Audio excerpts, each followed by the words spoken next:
আন্তর্জাতিক নারী দিবসে কালিয়াকৈরে নারীদের অধিকার ও ক্ষমতায়নের দাবিতে বর্ণাঢ্য র্যালি।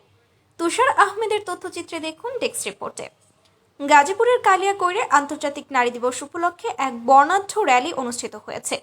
অধিকার, সমতা, ক্ষমতায়ন, নারী ও কন্যার উন্নয়ন এই স্লোগানকে সামনে রেখে কালিয়াকৈর উপজেলা ও পৌর নারী উদ্যোক্তা বৃন্দ এই র্যালির আয়োজন করে। শনিবার 8 মার্চ সকালে অনুষ্ঠিত এই র্যালিতে প্রধান অতিথি হিসেবে উপস্থিত ছিলেন কেন্দ্রীয় বিএনপির শ্রম বিষয়ক সহ সম্পাদক এবং গাজীপুর 1 আসনের সংসদ সদস্য পদপ্রার্থী মোহাম্মদ হুমায়ুন কবির খান।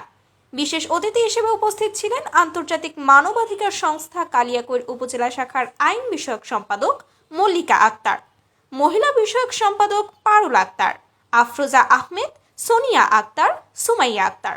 এছাড়াও র্যালিতে বিভিন্ন সামাজিক সংগঠনের নেতৃবৃন্দ ও স্থানীয় নারীরা অংশ নেন।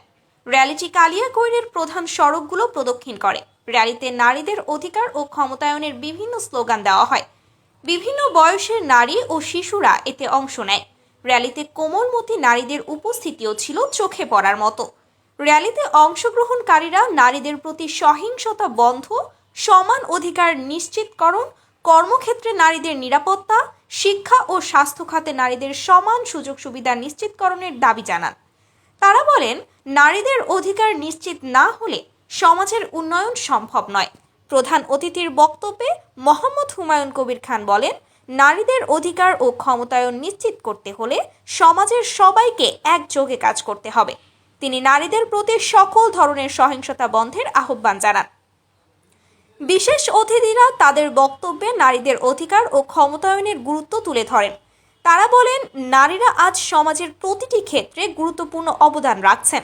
নারীদেরকে তাদের প্রাপ্য সম্মান ও মর্যাদা দিতে হবে। র্যালি শেষে এক সংক্ষিপ্ত আলোচনা সভা অনুষ্ঠিত হয়। আলোচনা সভায় বক্তারা নারীদের অধিকার এবং ক্ষমতায়ন নিশ্চিতকরণের বিভিন্ন দিক নিয়ে আলোচনা করেন। Daily news, Dhaka.